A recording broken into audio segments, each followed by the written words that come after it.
Nós estamos aqui hoje no Seja Barra com um convidado amigo querido, Dr. Paulo César Frutuoso.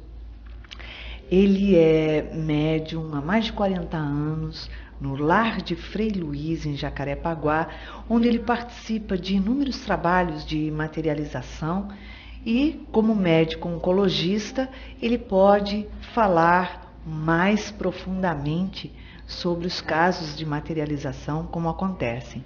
Após o lançamento do seu primeiro livro, A Face Oculta da Medicina, que ocorreu com grande sucesso, porque realmente vem esclarecendo muito, ele lança agora o seu segundo livro, que é Espíritos Decaídos e Materializados. Como vai, doutor Paulo? Seja bem-vindo ao nosso programa. Muito obrigado pelo convite que nos foi feito, em nome do Lar de Frei Luiz, de que nós estivéssemos aqui para buscar trazer algum esclarecimento dentro das nossas possibilidades a todas as pessoas que assistem e que ouvem o seu programa.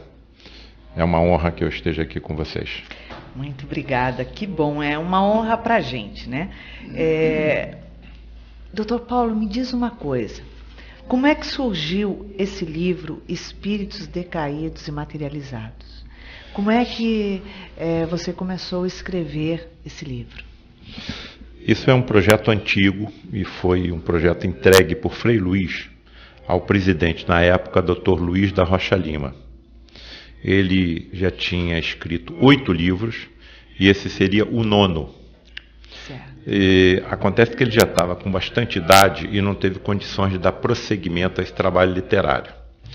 Por volta de 1995, todo o acervo que ele tinha deixado, as referências bibliográficas e o que eu considero uma joia da coroa, as fotografias de entidades decaídas materializadas, me foram entregues pela nova diretoria para que eu trabalhasse e estudasse a possibilidade de dar prosseguimento a esse trabalho, escrevendo o 9º livro, que seria inicialmente chamado Monstros da Espiritualidade, e que depois que o trabalho ficou pronto, Frei Luiz sugeriu ou pediu que nós modificássemos o nome do livro, tornando-o um pouco mais brando. Então nós optamos pela titulação Espíritos Decaídos Materializados. Foi um trabalho de 18 anos de estudo, de pesquisa, de aprofundamento dentro dos fenômenos de materializações, e eu procurei colocar no texto desse livro um estilo jornalístico, ou seja, nós fomos pesquisando passo a passo tudo o que aconteceu e colocamos no texto. E o livro foi lançado aí em agosto de 2014, e nós já estamos aí com aproximadamente 4.000 exemplares já vendidos, não é? E o interesse está sendo bastante assim, semelhante ao que aconteceu com o primeiro livro, A Face Oculta da Medicina. Outra coisa que eu acharia importante dizer é que nós esperamos muitos anos para que a autorização de Frei Luiz viesse para que esse livro fosse lançado, pela contundência, não é, que ele representa. E hoje eu entendo por quê. Havia necessidade de um aplanamento do terreno que foi feito pelo primeiro livro, A Face Oculta da Medicina, onde nós procuramos descrever cientificamente os fenômenos de materializações. Então havia necessidade, primeiro, da chegada da Face Oculta da Medicina, preparando o terreno para que o segundo livro, Espíritos Decaídos Materializados, ocupasse então o seu lugar.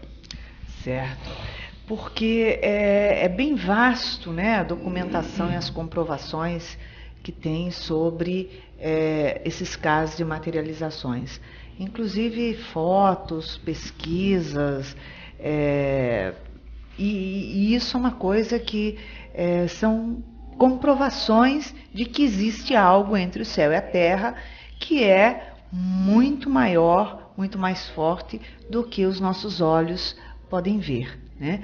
Como é que se dá um caso de materialização? Como é que ocorre esse trabalho, esse efeito? O que é necessário para que possa haver materialização? Porque nós sabemos que hoje em dia não é muito comum, né? Nós sabemos que são pouquíssimos locais que ainda trabalham com materialização hoje. Então, como é que se dá o preparo desse trabalho? Bem, para que haja a materialização de um espírito, você precisa da presença de um sensitivo muito raro, chamado médium de efeitos físicos. São sensitivos que foram estudados por grandes cientistas no passado e que são indivíduos que entram em transe mediúnico com muita facilidade. Para que fique bem claro, eles desmaiam. E quando estão nesse transe, começam a exalar pelos orifícios naturais do corpo, nariz, boca, ouvidos, poros cutâneos, um fluido energético que foi batizado por Charles Richet, um dos grandes pesquisadores, inclusive detentor de prêmio Nobel de Fisiologia e Medicina pela descoberta da resposta anafilática, como ectoplasma. Então, essa é a condição fundamental. Segundo, as pessoas que acompanham o médium num fenômeno de materialização precisam estar muito bem conscientizadas da responsabilidade que é estar presente ao encontro desse. Porque esse fluido energético chamado ectoplasma, ele é sensível ao próprio pensamento. Então nós não podemos estar presente em uma reunião dessa pensando nas dificuldades que nós temos na nossa casa, nas dificuldades que nós tivemos na semana do nosso trabalho. Porque isso vai prejudicar o fenômeno. Muito bem. Então, por que são fenômenos tão raros? Primeiro, porque são médiuns muito raros. Segundo, porque são médiuns muito difíceis de serem desenvolvidos. Terceiro, porque é muito difícil você conscientizar uma assembleia ou uma assistência que acompanhe esse médium durante um fenômeno de materialização. Determinadas condições especiais também são obrigatórias. O ectoplasma é muito sensível aos fótons da luz branca, seja ela artificial, seja ela natural. Então, os fenômenos de materializações ocorrem na escuridão completa. Se nós estamos na escuridão completa, como é que nós veremos uma entidade espiritual materializada? Porque quando ela se materializa, de acordo também com a sua evolução, ela tem o seu corpo luminoso, como se fosse um astro. Então, todos que estão presentes na reunião verão a entidade materializada. Que fique bem claro aqueles que estão tendo contato, no momento, com o fenômeno da materialização de um espírito. Quando o espírito se materializa, não é somente o médium vidente que o vê, todos os veem. Se ele falar algo, todos ouvirão. Se ele exalar algum odor, todos captarão pelo olfato. Se ele se deixar tocar, nós o sentiremos. Se ele for fotografado, ele aparecerá na fotografia. Ou seja, ele está materializado novamente no nosso meio. Me parece que isso traz bastante, assim, coincidências com o que aconteceu com Jesus após o terceiro dia da sua crucificação. Ele aparece aos discípulos, ele aparece a Maria Madalena, ele aparece aos 500. Nos parece que o que aconteceu foi uma materialização do seu espírito através também da ectoplasmia, porque todos os seus médiuns eram poderosos médiuns, todos os seus discípulos eram poderosos médiuns. E, evidentemente, havia também neles a mediunidade de efeitos físicos. São fenômenos que trazem a comprovação inequívoca para aqueles que participam, para aqueles que estudam, de que nós somos simplesmente espíritos que utilizamos durante alguns anos, algumas décadas, um veículo físico que nós chamamos corpo, para que possamos interagir com o universo onde nós estamos habitando. Quando eu passar pelo fenômeno natural da morte, simplesmente haverá uma separação entre o meu corpo espiritual energético, que transmite vida a esse corpo físico, e o meu veículo físico. Mas eu continuarei existindo. Eu frequento e estudo e pesquiso os fenômenos de materializações há 40 anos. Então, eu não tenho mais dúvidas. As minhas convicções hoje que eu adquiri são inabaláveis. Porque uma coisa é você ler um livro que vai descrevendo que não existe morte, que nós continuaremos existindo como espíritos desencarnados. Mas outra coisa é você ler isto e depois comprovar fisicamente e até cientificamente que todos esses ensinamentos são verídicos, são verdades. Nós somos seres eternos. Nós estamos aqui temporariamente, mas continuaremos existindo, porque esses espíritos que se materializam nas nossas reuniões, ontem tiveram um corpo igual ao nosso. E por terem passado pelo fenômeno natural da morte, não deixaram de existir. Pelo contrário, estão mais vivos do que eu, estão estudando mais do que eu, estão trabalhando mais do que eu, estão mais felizes do que eu, de acordo com o que tenho plantado durante a sua existência no planeta Terra. E isso tudo vai trazendo certas convicções que nos vão dando uma certeza. A humanidade, no momento em que tomar conscientização, principalmente com o auxílio da ciência de todas essas verdades, naturalmente a humanidade melhorará o seu padrão evolutório, ou de evolução. Doutor Paulo, me diz uma coisa. Qual a necessidade da materialização de um espírito? No caso, esse espírito que vem, se materializa, ele é um espírito, então, não evoluído ainda, ou ele é um espírito evoluído, ele vem, se materializa com algum objetivo ali? Bom, o principal objetivo das materializações que ocorrem no lar de Frei Luís é o atendimento de pacientes graves, pacientes que a medicina convencional pouco pode fazer. E quem mais se materializam nas nossas reuniões são espíritos médicos, que evidentemente trazem recursos e conhecimentos muito superiores a nós médicos da Terra. No final da década de 70 e no início da década de 80, Frei Luís ordenou que fosse convocada uma assembleia, aproximadamente de 13 pessoas componentes do grupo, que acompanhariam um médium de efeitos físicos durante 7 reuniões especialíssimas. Nessas reuniões se materializariam, contra a sua vontade, espíritos decaídos que seriam fotografados. Com esse grupo, nesse grupo existia um fotógrafo profissional que armava o seu equipamento em frente à cabine mediúnica.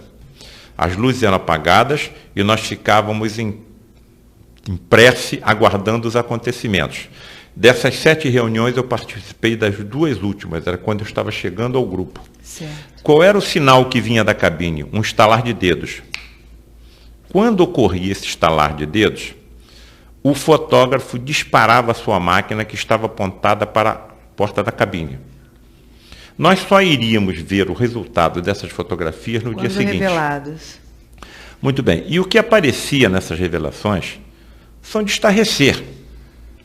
O que apareciam nessas fotografias, com a presença de pessoas sérias, com a presença de pessoas responsáveis, era a confirmação do que estão nos livros de André Luiz, nos livros de Joana de Ângeles, nos livros de Emmanuel, que aquilo que nós fazemos fica gravado no nosso envoltório espiritual chamado perispírito. Então, de acordo com o que nós fazemos, com o que nós falamos e o que nós pensamos, nós podemos embelezar ou dizemos, como é que nós podemos dizer, deformar esse envoltório espiritual. Então, qual a aparência que teria, por exemplo, um carrasco nazista? Qual a aparência que terá um assassino? E lá se materializavam. Se materializavam e foram fotografados. Muito bem. Quando eu estava escrevendo o livro, eu tomei uma decisão. E vou explicar por quê. Eu decidi não colocar essas fotografias muito fortes no livro.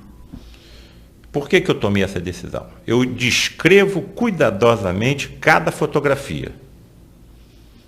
Não as coloquei. Primeiro porque esses espíritos foram conquistados pelo amor de Frei Luís. Estão em recuperação. É uma forma Segundo, de respeito, né? Se eu tivesse aquelas fisionomias, eu não gostaria que a minha fotografia saísse em livro, saísse em jornal, saísse na internet, saísse na televisão, saísse em revistas.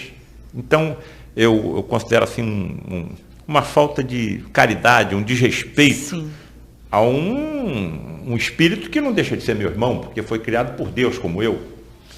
E terceiro, eu não sei o que eu fiz em vidas passadas. Então eu posso ter tido comportamento pior ainda do que eles. Então, unindo esses três motivos, eu decidi não colocar as fotografias.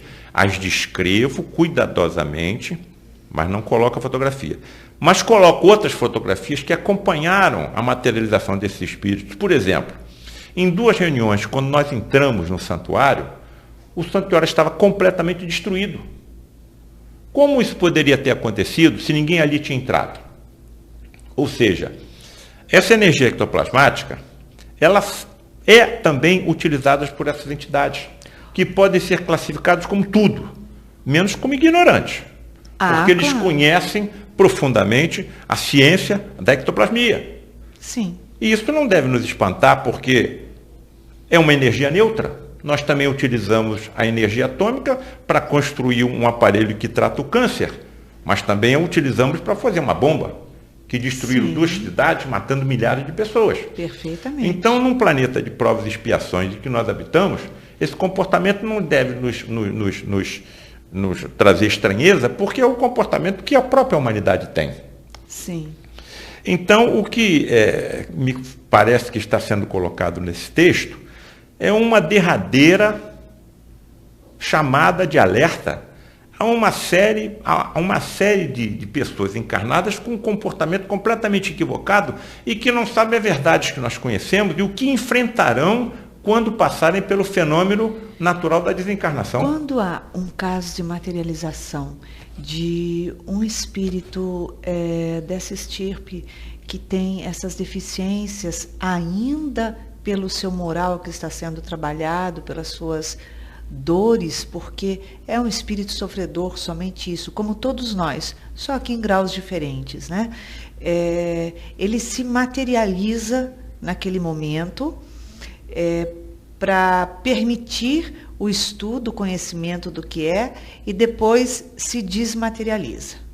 Se desmaterializa e continua sob os cuidados da falange de Frei Luís. Certo. Evidentemente, ele vai reencarnar e vai ter que passar por uma série de provas e expiações em decorrência das obras que foram feitas no passado. Sim. Uma dessas entidades, uma dessas 7 entidades, foi um carrasco da Idade Média. Quando ele se materializou e foi fotografado, a sua vestimenta era um pesado vestuário com todos os requintes da Idade Média. Ora, como aquilo poderia acontecer se a cabine mediúnica era completamente vistoriada pelo chefe do grupo que nos presidia, que era um almirante Carlos Melo, um homem absolutamente sério e responsável. Todo o santuário era vestiado, era também revistado. A cabine era um cubículo, sem alçapões e sem portas falsas. E a roupagem que o médium usava no momento que ele entrava em transe, era um pijama leve, uma roupa leve. Então, de onde veio aquele vestuário pesado com todos os requintes da Idade Média? E ele ficava materializado. Materializado e fotografado. Materializado, que fique bem claro. Materializado completamente e foi fotografado. E ele permaneceu ou foi desmaterializado depois? Claro que depois ele se desmaterializa. Eu estou perguntando porque muita gente que está nos ouvindo agora Sim. não tem o conhecimento e estudo sobre materialização. Então, o fenômeno da materialização acontece em torno de 1 a 2 horas. Certo. Ali no momento, naquelas materializações dessas entidades decaídas, o período de materialização foi muito menor, talvez de minutos. Porque há um gasto energético muito grande, principalmente pelo médium de efeitos físicos, que está doando aquele ectoplasma. Perfeitamente. Né? Então, mas aqueles segundos em que ele se materializou foi suficiente para que ele conseguisse ser materializado, que ele fosse fotografado, que foi o mais importante. Frei Luís, posteriormente, em relação a esse espírito, nos disse o seguinte: desde que esse espírito desencarnou, ele não consegue remover a sua roupagem de carrasco, porque ela está colada, ela está aderida ao seu perispírito. Se ele era um carrasco da Idade Média, ele está com esse padecimento há séculos, sem poder reencarnar. Ele era alguém, obviamente, extremamente apegado à matéria, à situação, ao meio que ele vivia, e também não se desprende ainda disso, e devido às dores que ele tem ali emantadas nele, né? Ele está preso pelos equívocos que ele cometeu. Quantas cabeças foram decepadas por aquele carrasco? Sim. Quantas cabeças? Então aquilo tudo está repercutindo terrivelmente no seu perispírito, que o pior inferno é o remorso, ao longo de séculos. Talvez agora, com a ajuda de Frei Luís, ele consiga condições para que tenha algum alívio espiritual e consiga condições até de uma reencarnação. Agora, todos nós sabemos dos padecimentos que um espírito desse vai passar como reencarnados.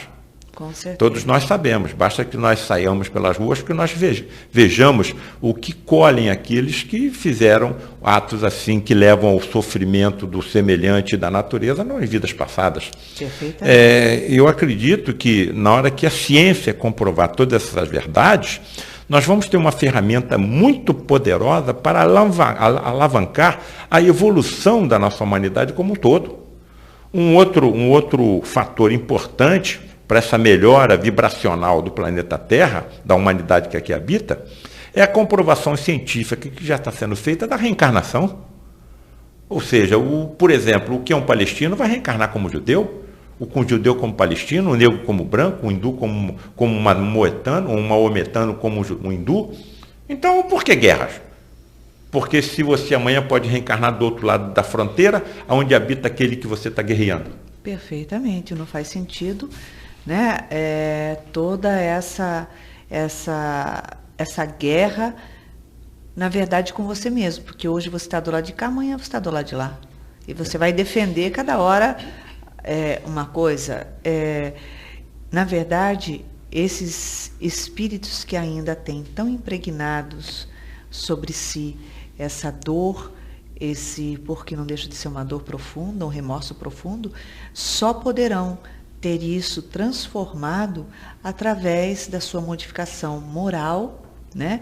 Da sua transformação e da oportunidade encarnatória. Porque ele não tem uma recuperação na espiritualidade, a não ser na matéria, né? Bem, todos esses espíritos, como nós, são eternos. Sim. O primeiro passo, o arrependimento. Perfeitamente. Segundo passo, eles vão precisar de auxílios poderosos, de espíritos muito evoluídos, que os prepararão para futuras reencarnações. E haverão de ser preparados para encarnações dolorosas. Perfeitamente. O planeta Terra está em vias de subida, de degrau, e deve passar de um planeta de provas e expiações para um planeta de regeneração. Sim. Um planeta de regeneração é como se fosse uma estalagem onde você pudesse se abrigar durante alguns momentos, após uma longa caminhada. Você se recupera, você descansa para dar continuidade a essa caminhada. Certo. A Terra subindo de degrau de planeta de provas e expiações para um planeta de regeneração, provavelmente não poderá abrigar espíritos muito endividados, que deverão reencarnar em planetas de provas e expiações, talvez em níveis ainda inferiores ao da Terra. Isso está citado em algumas obras mediúnicas que falam sobre a impossibilidade, por exemplo, de um carrasco nazista reencarnar num corpo igual ao nosso. Porque tamanha é a deformidade do seu perispírito que não cabe num corpo igual ao nosso. Bom, nós estamos nesse papo delicioso, profundo, mas estamos indo para um pequeno intervalo e voltamos já já. Estamos de volta no segundo bloco do nosso programa Plenitude. E com a entrevista deliciosa aqui com o Dr. Paulo César Frutuoso.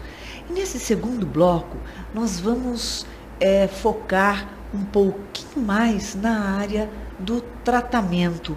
Como é que acontece isso? Voltando então aqui à nossa conversa, ao nosso bate-papo. Dr. Paulo, fala pra gente o seguinte, como o senhor disse logo no primeiro bloco, que há ainda alguns trabalhos de materializações, mas no caso de doenças extremamente graves, né? Como é que acontece isso? No caso de uma pessoa com uma doença gravíssima e que não há mais recursos na medicina convencional, na medicina da matéria, e busca-se uma chance num tratamento espiritual. Como é que se dá esse trabalho? Se é materializado no caso de um tumor, por exemplo, e há a chance de recuperação do paciente, como é que funciona esse trabalho? Bem, o que nós deixamos bem claro a todos os pacientes que são levados nas nossas reuniões é que não existem milagres. Perfeitamente. E também não prometemos nenhuma cura milagrosa. Né? Para Deus nada é impossível. Sim. A grande maioria, para não dizer todas, as doenças, principalmente as doenças genéticas, e o câncer faz parte das doenças genéticas, é a mais frequente doença genética que nós conhecemos, ela tem origem no perispírito. Sim. Ou seja, naquele envoltório energético que reveste o espírito, cuja composição para nós é um completo mistério. Ninguém sabe como é composto o espírito. Em relação ao perispírito, fala-se numa composição semimaterial ou numa composição antimaterial. A antimatéria comporia o perispírito.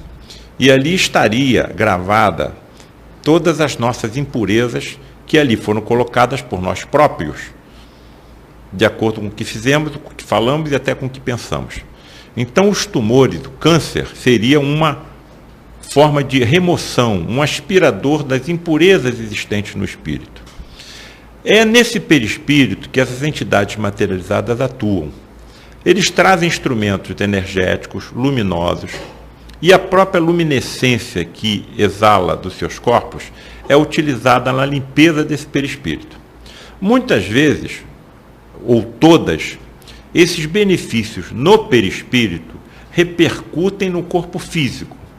Em alguns raros casos, se consegue uma cura, através da associação da medicina espiritual com a medicina terrena, com a medicina material, que é aquela que eu, como cirurgião, exerço. O que eu coloco no nosso livro, A Face Oculta na Medicina, é que existem duas formas de tratamento de qualquer doença. Aquela do corpo material que nós médicos da Terra exercemos. Mas, sem percebermos, nós estamos sempre acompanhados também por colegas espirituais, que enquanto nós estamos cuidando do envoltório físico do corpo carnal, eles estão cuidando do corpo espiritual e do perispírito. Então nós levamos os pacientes, eles são colocados em leitos, o médico espiritual se materializa, sai da cabine e banha o corpo do enfermo com essa luminescência que sai do corpo próprio do espírito ou dos instrumentos, sabe lá Deus de onde, eles trazem. Em algumas oportunidades raras, cirurgias na acepção da palavra também são realizadas com extração de peças defeituosas, como válvula mitral, em que eu descrevo no livro A Face Oculta da Medicina, e tumores. Nunca vi em nenhuma dessas reuniões, seja pelos espíritos materializados, ou sejam com os espíritos super corporizados, o que nós chamamos de encarnação ou superincorporação, em que o espírito toma completamente o corpo do médium, e o médium depois da reunião nada se lembra. Eu nunca vi em nenhum desses tratamentos, embora presencie sangramento, extração de tumores e partes defeituosas, a utilização de qualquer instrumento metálico. Eles não utilizam tesoura, eles não utilizam canivete, eles não utilizam arame, eles não utilizam bisturis, eles não utilizam nada. Mas o que eu vejo é aberto o a corpo. mão do médium, a mão do espírito e, pelo que eles nos informam, a potência da sua força mental. Eu acho que era assim que Jesus atuava. A força mental de Jesus era capaz de tudo, através das energias que ele conseguia manipular com a sua sabedoria, porque ele aprendeu a fazer aquilo tudo, na cura dos leprosos, na cura dos cegos de nascença, na cura dos aleijados, etc, etc, etc. Eu costumo sempre dizer nas minhas palestras e nas minhas entrevistas que ninguém pode curar um leproso sem conhecer a existência de um micro-organismo chamado bacilo de Hansen. Ninguém pode fazer um cego de nascença enxergar sem conhecer toda a fisiologia e anatomia de um globo ocular, uma das mais complexas estruturas que a biologia conhece. Ninguém pode fazer um aleijado ou um paralítico andar sem conhecer toda a estrutura muscular, nervosa e óssea do corpo humano. Se há 2000 anos ninguém conhecia isso, aonde foi que Jesus aprendeu? Só pode ter aprendido com outras civilizações que nem mais existem, em planetas que nem mais existem, mas que ele aprendeu ao longo do tempo. Eu, como médico, gostaria também de aprender como ele atuava. Na E, evidentemente, verdade, uma vida não é suficiente para tamanho aprendizado. Então, ele usava uma ciência que nós ainda não alcançamos. Porque ele também não fazia milagres. Ele sabia fazer o que ele aprendeu.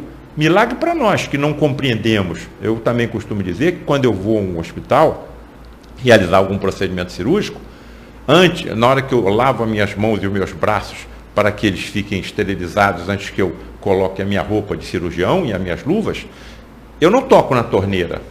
Eu passo a mão em frente a uma célula fotoelétrica e sem que eu toque em nada, a água sai da torneira. Se eu tiver um selvagem ou uma criança ao meu lado, é provável que ele pense que eu fiz um milagre. perfeitamente. Não existe milagre, existe aquilo que ainda não é comum. Exatamente. Agora, imagina na época de Jesus, né, que não se conheciam essa ciência que nós conhecemos hoje, que, comparado ao trabalho que ele fazia, ainda é arcaica, né? Então, você imagina, naquela época, as coisas que ele fez. E até hoje, 2000 anos depois, nós ainda não entendemos, não compreendemos e não temos a consciência do que é que foi feito na época, né? Nós ainda não enxergamos. Através desses casos de materializações, ou seja, um tumor que é materializado num caso de uma pessoa extremamente grave e que a medicina material não tem mais nada que possa ser feito, ou seja, não há mais esperança. Esse tumor, ele é materializado. Ele é desmaterializado no paciente e rematerializado do lado de fora do paciente. E eles deixam bem claro que só deixam essa rematerialização acontecer para que aumente a nossa fé. Porque eles simplesmente sabem como desintegrar o tumor, desintegrar uma placa de ateroma que esteja obstruindo uma artéria coronária. Eles podem desmaterializar um cálculo no nosso rim, na nossa vesícula. Mas simplesmente eles deixam em alguns momentos para aumentar a nossa fé, para que nós tenhamos certeza e o paciente que alguma coisa aconteceu. Sim. Não há necessidade da rematerialização de um tumor, de um cálculo, de uma placa de ateroma fora do paciente. Agora, isso acontece. Eu me coloco muito claramente na mesma posição dos discípulos de Jesus. Eles não entendiam nada do que ele fazia. Mas se não fosse pelo testemunho dessas pessoas, nós nem saberíamos que Jesus existiu. Sim. O que eu coloco nos meus livros é um testemunho para que aqueles que venham depois de mim vejam ou tomem conhecimento do que eu vi e deem continuidade a essas observações e aprofundamento a essa nova ciência que está surgindo na medicina. Perfeitamente. No Seja Barra, nós também temos o tratamento espiritual que acontece. E nós tivemos inúmeros casos de cura, mas um especificamente que a gente vai relatar tem a ver.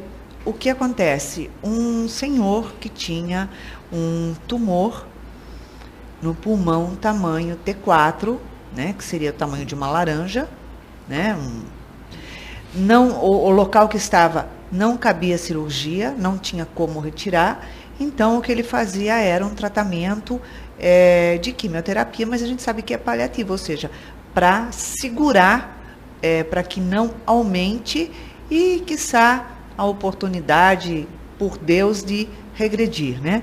Ele fazia somente essa quimioterapia para controlar. E começou a fazer tratamento espiritual, não seja, e ele não era espírita, não acreditava em nada disso, mas ele ia porque a filha fazia questão de levá-lo. E passado um tempo da quimioterapia, 2 meses, 3, ele passou por uma revisão médica e o médico fez todos os exames, as radiografias, o que era necessário para saber se tinha conseguido segurar o crescimento desse tumor ou não. E, para surpresa do médico, só ali apareceu uma cicatriz de 2 milímetros. Não tinha mais esse tumor. Aí o médico perguntou para ele, né, o senhor operou, né? O senhor fez a cirurgia, tirou o tumor. Ele falou, não operei não. Ele falou, não, operou, porque está aparecendo aqui uma cicatriz de cirurgia de 2 milímetros, 2 centímetros. E aí ele falou, não operei não. Na verdade, o que ele estava fazendo era o tratamento espiritual. E no tratamento espiritual a gente sabe que ocorre essas cirurgias absurdamente e o paciente nem se dá conta. Ele sai muitas vezes atordoado, tonto, enfraquecido de um tratamento espiritual. Ele passa por um pós-operatório, só que ele não sabe que é um pós-operatório, ele só tem alguns sintomas. E num caso desse, que acontece nos tratamentos espirituais de inúmeras casas espíritas, não há a materialização desse tumor. Ou seja, teve a cirurgia, a desmaterialização desse tumor e não houve a materialização novamente. Aí comprova-se nessa situação que se a medicina terrena não poderia fazer essa cirurgia, foi utilizados meios espirituais que desconhecemos e que há uma maneira, sim, através do espiritual, de se fazer a cirurgia que na Terra ainda não se comporta esse meio, é isso? Não, eu acho que faria uma pequena correção. O que muito provavelmente aconteceu aí foi, mais uma vez, uma demonstração da associação das duas medicinas. Sim. O tratamento foi feito, me parece, pela quimioterapia. Como ele vinha, mesmo sem acreditar, recebendo também energias espirituais, o que me parece que foi que aconteceu uma potencialização do tratamento material que ele vinha fazendo pelas energias espirituais que ele recebeu. Então, essa potencialização dos medicamentos que estavam utilizando fez com que ocorresse uma regressão, assim, de certa forma, bastante diferente da maioria dos pacientes que apresentam casos iguais ao dele. Certo. Então, se nós tivéssemos, vou supor, 100 pacientes iguais a ele, que só são submetidos a uma quimioterapia, e se nós tivéssemos outros 100 pacientes iguais a ele, que tivessem sido submetidos a essa quimioterapia, e mais o tratamento energético espiritual que ele recebeu aqui e em outros grupos sérios, eu quase com certeza digo que esse segundo grupo apresentaria um resultado melhor do que o primeiro. Porque há uma associação de energias. Não diria que teria havido uma cirurgia ali. O que eu acho foi que houve uma potencialização do tratamento clínico que ele recebeu e com resultado superior ao que nós observaríamos se tivesse sido feito somente a quimioterapia. Porque o que a gente sempre orienta a todos os pacientes, que mesmo fazendo um tratamento espiritual, que ele não deixe momento algum de tomar qualquer medicação orientada pelo seu médico. Isso é fundamental. Porque o que acontece? O problema dele está no físico e ele tem que tratar do físico. O espiritual vai tratar do perispírito e de inúmeras situações. Pelos médicos espirituais. Potencializando o que é físico. Então, a pessoa não pode deixar de tomar as medicações, né? Agora, no caso de ter ficado uma cicatriz, o médico falou a ele, não, o senhor fez aqui uma cirurgia, porque aqui está a cicatriz de uma cirurgia. Eu não sei o que o senhor fez aí, mas olha só, se o senhor não fez a cirurgia, o senhor agradeça a Deus que teve um milagre aí. E a gente sabe que milagre deixar uma prova material do tratamento espiritual que ele recebeu. Ou seja, acorda, né, para o médico acordar também, olha só, existe mais alguma coisa. Exatamente. Né? É muito interessante nós vermos que até os médicos que não acreditam são auxiliados, né? Muito. Por esses colegas do outro plano de existência, que humildemente nem deixam perceber essa ajuda que todos nós recebemos. Então eu costumo dizer para os meus alunos que é impossível nós manipularmos a quantidade de detalhes necessários para chegarmos a uma decisão diagnóstica e uma decisão terapêutica. A coisa vem na nossa mente, muitas vezes sem nós percebermos de onde veio. É lógico que nós estamos acompanhados, é lógico que eles estão manipulando os conhecimentos que nós trazemos na nossa mente, dessa e de outras vidas, e fazem aflorar a nossa consciência, a melhor conduta, de acordo com o caso que nós estamos tratando. Isso é fantástico. Exatamente. Cada vez mais vai se aprimorando na medicina material, no nosso corpo médico, físico aqui, e com a medicina espiritual, que é muito mais avançada do que a nossa. Cada vez mais é necessário o tratamento espiritual para o auxílio dos tratamentos terrenos. A medicina do futuro, a medicina do futuro vai utilizar muito mais esses recursos espirituais do que hoje. Os médicos do futuro serão médiuns.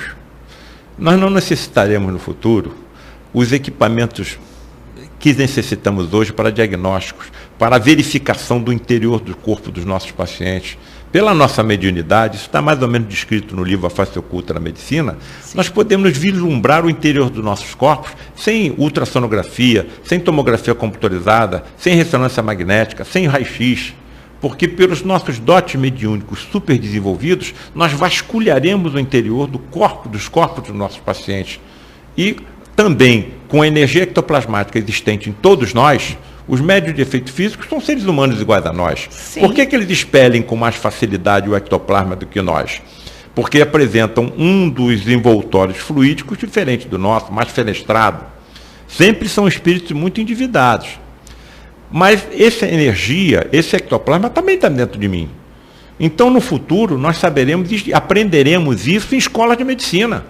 Isso será estudado, será uma ciência profunda que será pesquisada e ensinada em universidades médicas. E aqueles que terão o seu ADN vasculhado e que se encontrarão determinadas tendências à mediunidade, serão desenvolvidos como médicos médiuns em faculdade de medicina e saberão precisamente como e aonde atuar em cada corpo humano. E outra coisa importantíssima, será levado em consideração por que cada paciente está apresentando aquela doença. Porque nós poderemos estudar o que aconteceu nas vidas passadas daquele paciente, porque não é a primeira vez que ele está reencarnando e nem vai ser a última. Não, de jeito nenhum. Uma coisa que nós estávamos conversando até no bate-papo descontraído antes de começar a nossa entrevista, é exatamente a respeito desses casos de materializações que cada vez acontecem menos, são mais escassos, porque a quantidade de médiums, de efeitos físicos são cada vez menores. E você estava dizendo, né, sobre o fechamento de um ciclo, né? Ou seja, cada vez mais existem a necessidade de se comprovar porque a amplidão mediúnica de nós encarnados cada vez vem se aprimorando mais. Fala um pouquinho sobre isso, sobre esse fechamento. Sim, os médios de efeitos físicos, eles têm uma composição genética. E o que acontece no ADN deles ainda está oculto no erradamente chamado ADN lixo. A ciência chama grande parte do ADN, porque não constitui proteínas, de lixo. Isso já está mudando velozmente. Está se encontrando grandes partes do que era chamado de ADN lixo como ADN funcionante. Muito bem. A sua pergunta exatamente qual foi agora? Esse ciclo que está fechando. Os médios de efeitos físicos apresentam essa composição genética diferente da nossa, e isso foi muito, no passado, perseguido por exemplo, no período inquisitorial, Sim. em que os médiuns de efeitos físicos eram classificados como feiticeiros e bruxos, eram torturados e mortos. Então houve pouca transmissão genética para gerações futuras. Pesquisas feitas por países até não cristãos, verificaram que essa sensibilidade mediúnica acomete aproximadamente 7% dos humanos. Um contingente bem menor seriam dos médiuns de efeitos físicos. Estaria um percentual bem menor dentro desses 7%.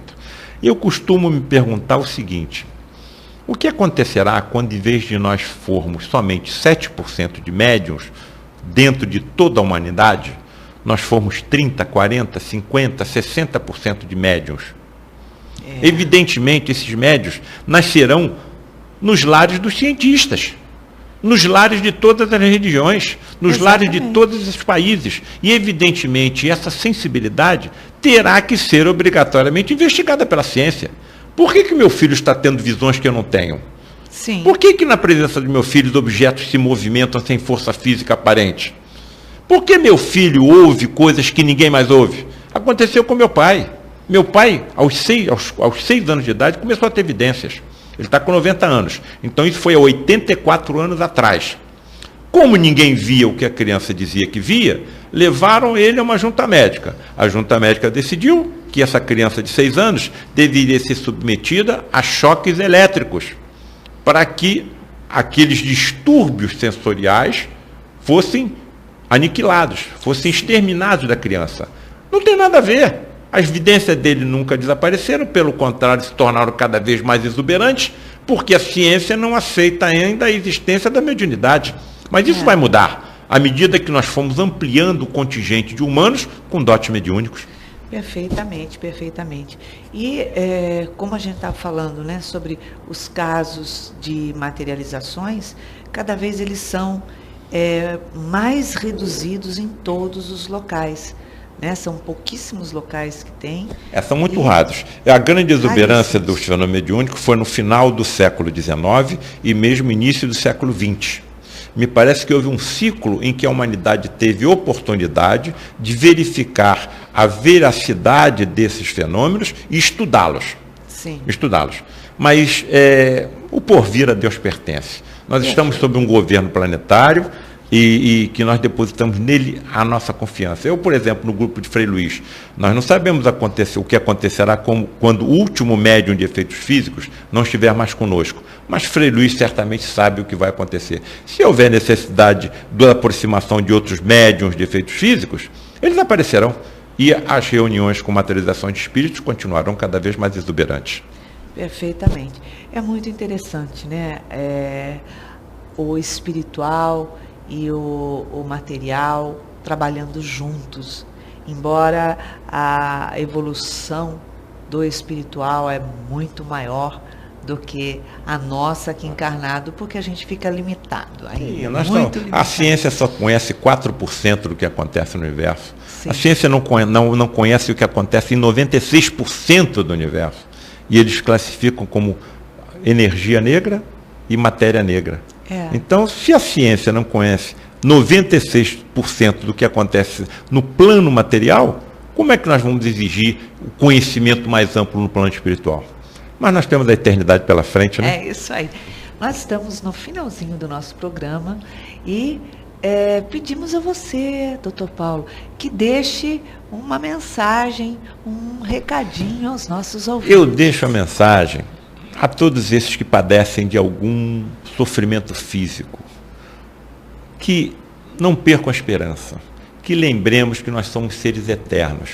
Nós estamos passando por determinadas provas, mas essas provas são provas passageiras. Nós somos seres fora do nosso habitat. Nós não estamos no nosso habitat. Nosso habitat não é esse plano físico. Para todo lado que nós nos voltamos, nós vemos algum sofrimento. É isso que Deus preparou para nós. E nós voltaremos mais cedo ou mais tarde para o nosso habitat. O nosso habitat é o plano espiritual. Nós estamos aqui de passagem. Orem pelos seus médicos, mesmo que eles não acreditem, eles estarão acompanhados. E aqueles que me derem a honra de ler o livro A Face Oculta de Medicina e gostarem, presenteiem seus médicos com esse livro, para que eles percebam que, mesmo não acreditando, não estão desacompanhados, porque a saúde humana é muito importante para o plano espiritual. Não é qualquer um que é médico, nós fomos apontados pelo dedo de Deus, e a nossa responsabilidade é enorme. É uma responsabilidade que só quem é médico sabe. Um cirurgião, que é o meu caso, só um cirurgião sabe o que passa um cirurgião. Muito obrigada, Dr. Paulo. A gente está aqui entrando em plenitude cada vez mais, diariamente, aproveitando essa oportunidade única de evolução. Única porque nós temos inúmeras vidas, né? Mas essa encarnação aqui, ela é única, temos que aproveitá-la. Então eu deixo para todos o meu beijinho cor-de-rosa e uma semana iluminando todos os corações. Muita paz.